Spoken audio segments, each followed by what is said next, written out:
Hello, Billy. Adana, okay ka lang ba? Parang umiiyak ka. Wala ito, Billy. Nalulungkot lang kasi ako eh. Kasi parang lahat ng tao ayaw magkatuluyan tayo. Ginawa ko na ang lahat, pero ayaw talaga nila tayong pakinggan eh.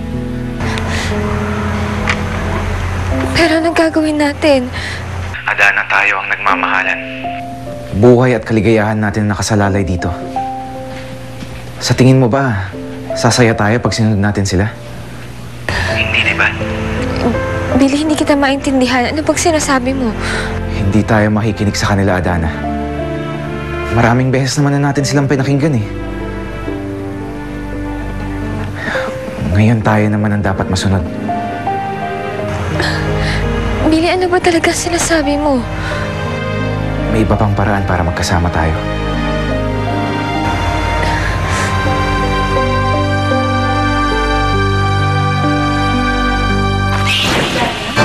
Nasaan po si Adana, Aling Teresa? Hindi na tayo magkakahiwalay. Magsasama na tayo. Oo, Billy. Lagi na tayo magkakasama. Wala na makakapaghiwalay pa sa atin. Mahal niya talaga siguro si Billy.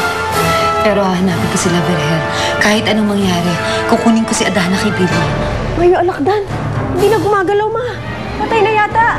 Balang araw maintindihan rin nila tayo. Ang importante, ngayon magkasama na tayong dalawa. Nakita ko yung anak mo. Kasamang lalaki.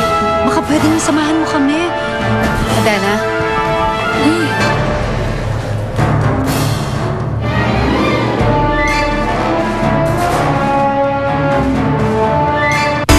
Natunghayan mo ang naibang kwento ng pag-ibig sa